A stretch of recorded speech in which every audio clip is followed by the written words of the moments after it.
Hello students and welcome back to my channel. तो आज हम बेटा एक्सरसाइज 4.1 सॉल्व करेंगे चैप्टर क्वाड्रेटिक इक्वेशंस की। एक एक करके इसके सारे क्वेश्चंस देखते हैं। सबसे पहला क्वेश्चन है बेटा कि check whether the following equations are quadratic equations और नॉट। तो हमें कुछ इक्वेशंस दी हुई हैं, इसमें हमें एक एक करके देखना है कि वो इक्वेशन क्वाड्रेटिक इक्वेशन है या नहीं है। अब देख के किसी भी इक्वेशन को ये नहीं बोलना कि ये क्वाड्रेटिक है या नहीं है जब तक आप उसे पूरा सॉल्व नहीं कर लेते हो। क्वाड्रेटिक इक्वेशन होगी अगर वो इसके standard form a x square plus b x plus c equals 0 की फॉर्म में हम लिख पाएंगे। ठीक है, तो इसको हमें ध्यान में रखना है। चलिए फर्स्ट वाले को करते हैं सबसे पहले। तो x plus one whole square है बेटा, यहाँ पे हम पहले आइडेंटिटी यूज करेंगे a plus b whole square वाली, which is a square plus 2ab plus b square. ठीक है, तो वो आइडेंटिटी यूज करके हम इसके लेफ्ट हैंड साइड को सॉल्व करेंगे। तो it will be x square plus 2x plus one square is 1। दूसरी साइड हम ब्रैकेट के अंदर मल्टीप्लाई कर देंगे 2 को, तो 2x माइनस 6 बनेगा।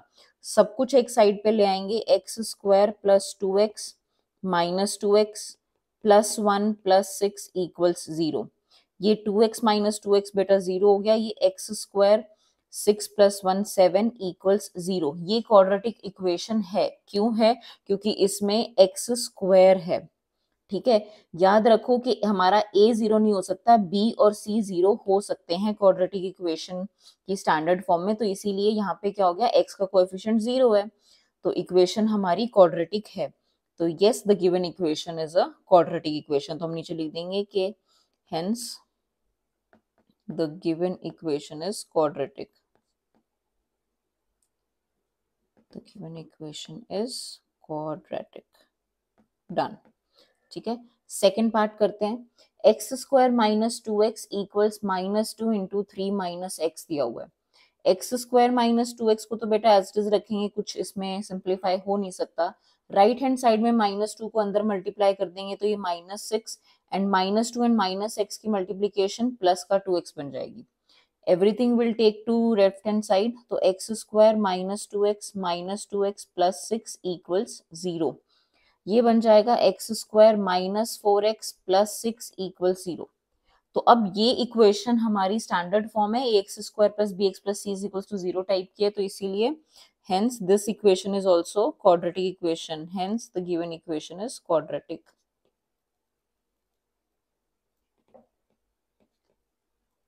तो हमारी दोनों इक्वेशन पार्ट 1 और पार्ट 2 की इक्वेशंस क्या हैं, क्वाड्रेटिक है। चलिए अब थर्ड पार्ट पे चलते हैं। थर्ड पार्ट में बेटा ब्रैकेट्स हैं दोनों साइड, तो हमें उन्हें सॉल्व करना पड़ेगा। तो सबसे पहले x की मल्टीप्लीकेशन विद x हमें एक्स स्क्वायर देगा, फिर x की मल्टीप्लीकेशन विद 1 हमें x देगा। माइनस 2 की multiplication with x minus 2x हो गया, और माइनस 2 की multiplication with 1 minus 2 equals. Similarly इस side x into x x square हो जाएगा, फिर x into 3 3x minus 1 into x and then minus 1 into 3 will be minus 3। दोनों साइड बेटा एक्स स्क्वायर है, तो x square minus x square वो तो 0 ही हो जाएगा। तो यहाँ पे क्या बचेगा हमारे पास, x minus 2x which is minus x minus 2, और इस side 3x minus x which is 2x minus 3। ये 2x को इधर ले आते हैं, तो minus x minus 2x minus 2 plus 3 equals 0। Minus 3x plus 1 equals 0। तो यहाँ से हमें क्या मिल गया कि ये जो हमारी थर्ड इक्वेशन है ये क्वाड्रेटिक नहीं है, क्योंकि इसमें एक्स स्क्वायर का कोएफिशिएंट 0 है। तो इसीलिए this is not a quadratic equation. The given equation is not quadratic, is not quadratic. Done. ठीक है, चलिए नेक्स्ट पार्ट देखते हैं। 2x इंटू एक्स बेटा 2x square, x then minus 3 into 2x हो जाएगा माइनस का 6x, माइनस 3 इंटू 1 हो जाएगा minus 3। x into x x square plus 5x। X square को इधर ले आओ तो 2x स्क्वायर माइनस का एक्स स्क्वायर हो गया। ये x माइनस 6x बेटा माइनस का 5x हो गया, और एक 5 उधर से आया तो वो माइनस का 5x। Minus 3 as it is equals to 0। ये इक्वेशन बन जाएगी x square minus 10x minus 3 equals 0, which is of the form a x square plus b x plus सी।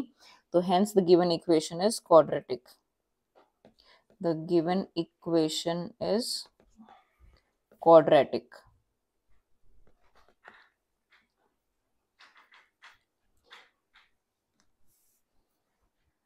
चलो फिफ्थ पार्ट करते हैं। 2x minus one into x minus three same है बेटा, फिर से इसको सिंप्लीफाई करेंगे ब्रैकेट्स को, तो 2x² minus three into two x 6x हो जाएगा, फिर minus one into x minus x and minus one into minus three plus का थ्री।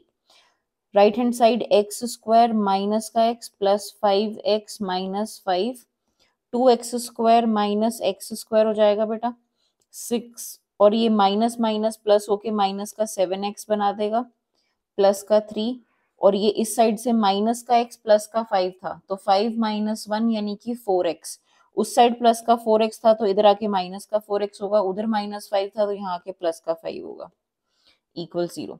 2x² माइनस x² से x² आ गया, माइनस का 7x है माइनस का 4x है, तो माइनस 7 प्लस 4 करना पड़ेगा हमें, तो माइनस का सॉरी 7 और 4 को प्लस करना पड़ेगा तो माइनस का 11x आ जाएगा, एंड 3 प्लस 5 विल बी 8, तो प्लस 8 इक्वल्स 0। अब ये इक्वेशन भी क्या है हमारी, क्वाड्रेटिक इक्वेशन है,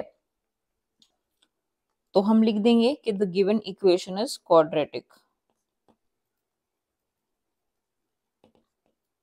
इज क्वाड्रेटिक।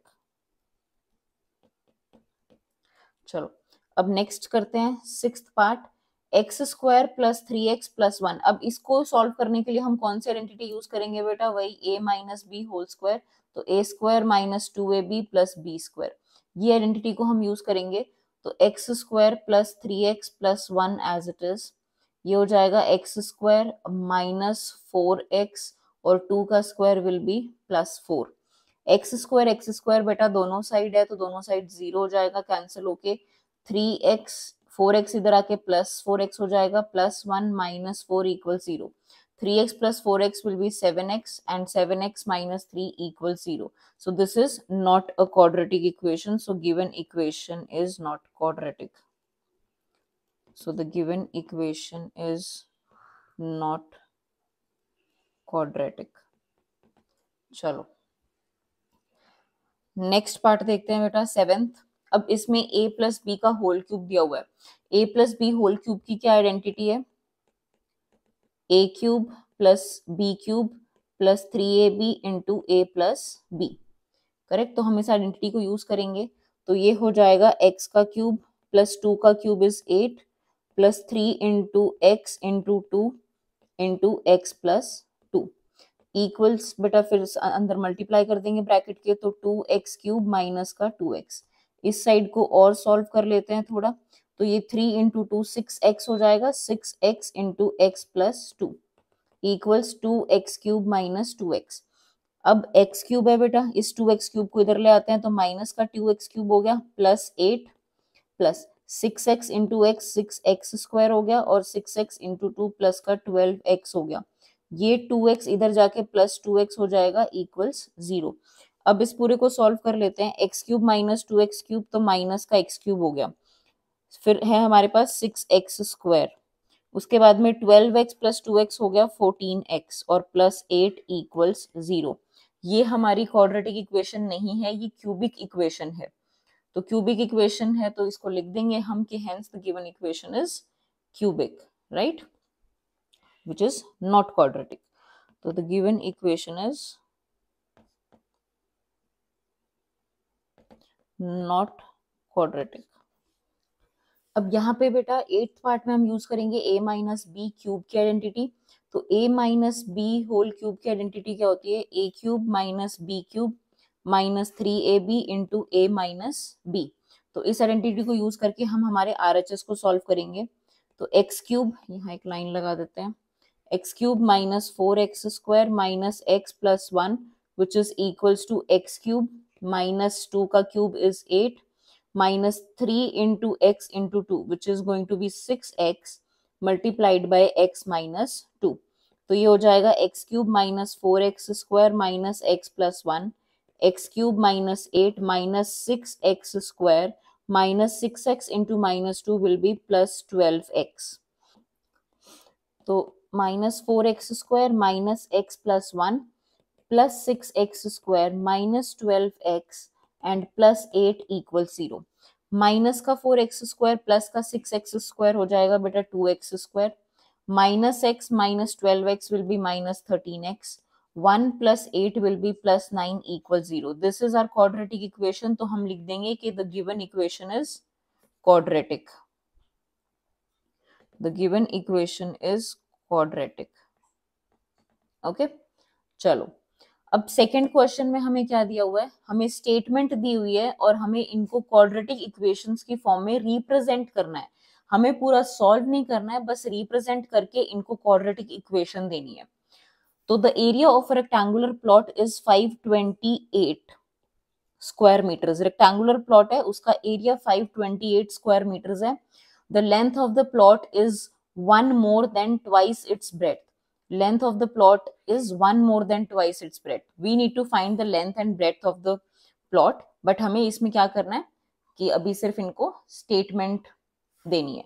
तो स्टेटमेंट के लिए हमें क्या लिखना पड़ेगा यहाँ पे कि हम लेट कर लेंगे कि breadth is x. So let the breadth of the plot be x meters. अगर ब्रेड्थ x मीटर्स है तो लेंथ कितनी हो जाएगी बेटा, then the length of the plot will be, अब यहाँ पे क्या लिखा है, length of the plot is 1 more than twice the breadth. तो ट्वाइस ऑफ ब्रेड्थ हो गया 2x और इससे एक ज्यादा है तो +1. This 2x + 1 metres is your length. अब हमें एरिया ऑलरेडी 528 स्क्वायर मीटर्स दिया हुआ है, तो area of plot is 528 metre square. लेकिन एक चीज याद करो बेटा, अगर रेक्टेंगल है तो रेक्टेंगल का एरिया क्या होता है, लेंथ इंटू ब्रेड्थ होता है. तो हम यहाँ पे पुट कर देंगे 2x + 1 into x is equals to 528 because area of rectangle is length times breadth, right. तो इसीलिए 2x + 1 into x is equal to 528 हो गया. अब इसको सिंप्लीफाई करेंगे तो ये 2x स्क्वायर प्लस x हो गया और इधर से 528 ले आएंगे तो माइनस का 528 इक्वल्स टू 0. ये इक्वेशन है बेटा जो इस सिचुएशन को रिप्रेजेंट करती है. ठीक है, तो hence the required equation is, hence the required equation is 2x square plus x minus 528 equals 0. ठीक है, आई होप क्लियर हो गया होगा. अगर कोई डाउट है बेटा तो प्लीज कमेंट सेक्शन में लिख के मुझे बता देना. मैं पूरी कोशिश करूंगी कि आपके हर डाउट को क्लियर किया जाए. ठीक है, चलिए इसका सेकंड क्वेश्चन का सेकंड पार्ट देखते हैं. The product of to consecutive positive integers. अब कंसेक्यूटिव पॉजिटिव, कंसेक्यूटिव का मतलब क्या होता है बेटा, एक के बाद एक, एक के बाद एक. जैसे कि 2 और 3 कंसेक्यूटिव नंबर्स हैं, 4 और 5 कंसेक्यूटिव नंबर्स हैं. कंसेक्यूटिव नंबर्स वो होते हैं जो एक के बाद एक आता है. ठीक है, तो कंसेक्यूटिव पॉजिटिव इंटीजर्स है. तो अगर हमें लेना है तो हम इन इंटीजर्स को क्या लेंगे, लेट द इंटीजर्स बी. अगर एक x है बेटा तो अगले को x + 1 होना पड़ेगा क्योंकि उसके जस्ट बाद वाला तो x + 1 ही होगा इंटीजर, है ना. अगर 2 इंटीजर है तो नेक्स्ट क्या होता है, 2 + 1 3. अगर 3 इंटीजर है तो नेक्स्ट क्या होता है, 3 + 1 4. तो इसीलिए x एंड x + 1 हमारे दो कंसेक्यूटिव पॉजिटिव इंटीजर्स है. और हमें क्या दिया है कि उनका प्रोडक्ट जो है वो 306 है. तो हमें गिवन है कि product of integers is 306, which implies that x into x plus 1 is equals to 306. तो यहां से हमें मिल जाएगा कि x into x will be x square plus 1 into x will be x minus 306 equals 0. ये हमारी quadratic equation represent कर रही है इस situation को. So hence this is the required quadratic equation. So hence the required quadratic equation is x square plus x minus 306 equals 0. Okay, चलिए third part. Rohan's mother is 26 years older than him. The product of their ages in years 3 years from now will be 360. We would like to find Rohan's present age. अब क्या है, let कर लेते हैं कि let the Rohan's present age be, let the Rohan's present age be x years। अगर उसकी present as x years है बेटा, तो उसकी मदर की प्रेजेंट एज क्या होगी? Then Rohan's mother's present age is equals to 26 years older है वो, तो x plus 26 years। ठीक है, तो रोहन की प्रेजेंट एज आ गई, रोहन की मदर की प्रेजेंट एज आ गई। अब हमें क्या दिया हुआ है क्वेश्चन में, the product of their ages 3 years from now. अब 3 साल बाद क्या एज होगी? तो Rohan's age from 3 years now, Rohan's age 3 years from now will be x plus 3 years, क्योंकि 3 साल के बाद ऑब्वियसली 3 साल ऐड होंगे उसकी प्रेजेंट एज में, तो अगर आज वो x साल का है तो 3 साल बाद वो x प्लस 3 years का होगा। सिमिलरली अगर आज आप 10 साल के हो तो 3 साल बाद 13 साल के होगे, आज अगर आप 13 साल के हो तो 3 साल बाद आप 16 साल के होगे। ठीक है, सिमिलरली और उसकी मदर की एज भी 3 साल बढ़ेगी, ऐसा नहीं है कि बच्चा ही बढ़े जा रहा है, मदर की एज वही है। ठीक है, whether we mothers like it और नॉट, बट एज तो बढ़ेगी, right. So Rohan's mother's present age अगर x प्लस 26 years है, तो his mother's age after 3 years will be x plus 26 plus 3, which is equals to x plus 29 years, right। अब हमें equation में question में क्या दिया हुआ है? According to question, according to question हमारे पास क्या आ जाएगा कि प्रोडक्ट ऑफ देयर एजेस, तो कौन सी एजेस का प्रोडक्ट? जो 3 साल बाद वाली एजेस का प्रोडक्ट है, यानी कि इस एज का और x प्लस 3 का प्रोडक्ट। तो x plus 3 into x plus 29 is equals to 360। This is what is given to us. तो अब हम मल्टीप्लाई कर देते हैं, तो ये क्या बन जाएगा? X square plus 29x plus 3x plus 29 into 3 will B 87 equals 360। यहां से हमारे पास क्या आ जाएगा? X square plus 29 plus 3 will B 32x and 87 minus 360 will be minus 273 equals 0. Hence, this is our required equation. Okay? I hope आपको समझ आ गया होगा। चलिए, क्वेश्चन नंबर 2 का फोर्थ पार्ट देखो बेटा, क्या दिया हुआ है कि अ train travels a distance of 480 kilometer at a uniform speed. If the speed had been 8 kilometer per hour less, then it would have taken 3 hours more to cover the same distance. हमें speed of the train find करनी है। अब पहली बात है, obvious सी बात है बेटा कि अगर स्पीड कम होगी तो टाइम ज्यादा लगेगा पहुंचने में, क्योंकि स्पीड और टाइम जो है वो इनवर्सली प्रोपोर्शनल है एक दूसरे के। तो स्पीड ज्यादा तो टाइम कम, स्पीड कम तो टाइम ज्यादा लगता है। ठीक है, तो हमें स्पीड निकालनी है, तो हम स्पीड को लेट करेंगे, तो let the speed of the train be x kilometre per hour. ठीक है, अब time taken to travel 480 kilometre, क्योंकि उसने 480 किलोमीटर ट्रैवल किया बेटा, तो time taken to travel 480 kilometre. अब टाइम क्या होता है? टाइम इक्वल्स टू होता है डिस्टेंस अपॉन स्पीड, है ना। Time equals to distance upon speed. तो डिस्टेंस है 480, स्पीड उसकी थी x ट्रेन की, तो इसीलिए 480 upon x is our time. ठीक है, अब सेकेंड कंडीशन के अकॉर्डिंग क्या है कि speed of the train is 8 kilometre hour less, तो x माइनस 8 हो जाएगी। ठीक है, सो अकॉर्डिंग टू क्वेश्चन, या ये ले लेते हैं कि according to second condition, speed of train is equals to x minus 8 kilometre per hour and time taken to travel 480 kilometre कितना हो जाएगा बेटा? 480 अपॉन में स्पीड है x माइनस 8। अब ये वाले टाइम में और ये वाले टाइम में कितना डिफरेंस है? 3 आवर्स का डिफरेंस है। कौन सा टाइम एक दूसरे से 3 ज्यादा होगा? ऑब्वियसली बेटा ये वाला टाइम जो है 3 घंटे ज्यादा है इस वाले टाइम से, है ना, क्योंकि ये स्पीड कम है। तो अकॉर्डिंग टू क्वेश्चन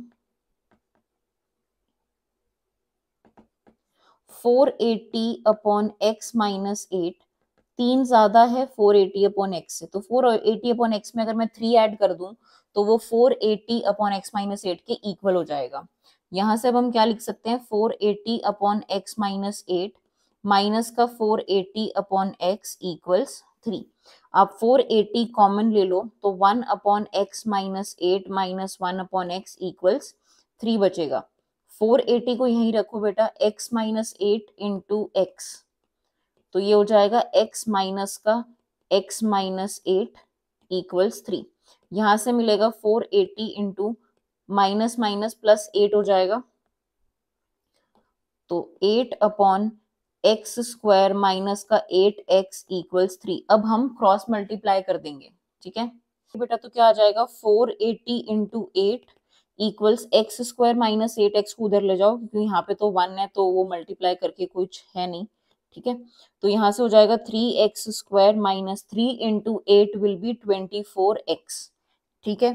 अब सब में से कुछ कॉमन आ रहा है क्या? अगर मैं 3 कॉमन लूं तो क्या 3 से सब कुछ डिवाइड हो रहा है? देखते हैं। सो हम उधर ले जाते हैं, तो 3x square minus 24x minus 480 into 8 is equal to 0। मैंने अभी तक 480 इंटू 8 को सॉल्व क्यों नहीं किया? क्योंकि मैं ये देख रही हूँ कि शायद इसमें से 3 483 से डिवाइड हो जाए और कॉमन आ जाए। तो क्या 483 से डिवाइड होता है? हाँ बिल्कुल होता है। 3 वन सा 3 होगा, 18 बचेगा, 18 3 6 इज 18, 0 बचेगा तो 160 आ जाएगा हमारे पास।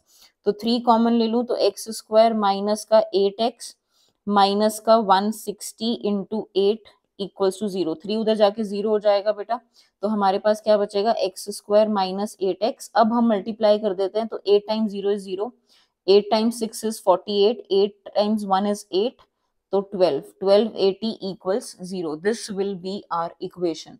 हाँ आप चाहते तो यहाँ पे भी कैंसिल कर सकते थे, 3 से 480 को कैंसिल कर देते तो इक्वेशन वहीं पे ही इजीली सॉल्व हो जाती, बट जैसे मर्जी करना चाहो कर सकते हो बेटा, इक्वेशन यही आएगी फाइनल में, ठीक है। कभी कभी इस क्वेश्चन को speed is equal to distance into time वाले formula, speed into time is equal to distance वाले फॉर्मूला से भी सॉल्व करते हैं, तो वैसे भी आप कर सकते हो, कुछ गलत नहीं है, ठीक है। तो जैसे मर्जी करो, बस आंसर यही आना चाहिए। तो hence this is the equation which is representing the given situation, ठीक है। चलो इसी के साथ बेटा हमारी ये फर्स्ट एक्सरसाइज खत्म होती है। अब नेक्स्ट वीडियो में हम सेकंड एक्सरसाइज करेंगे। तब तक के लिए बेटा पढ़ते रहिए, आर डी शर्मा से क्वेश्चन सॉल्व करते रहिए, अपनी एनसीईआरटीज को सॉल्व करते रहिए, ठीक है। ऑल द बेस्ट बेटा, बाय बाय।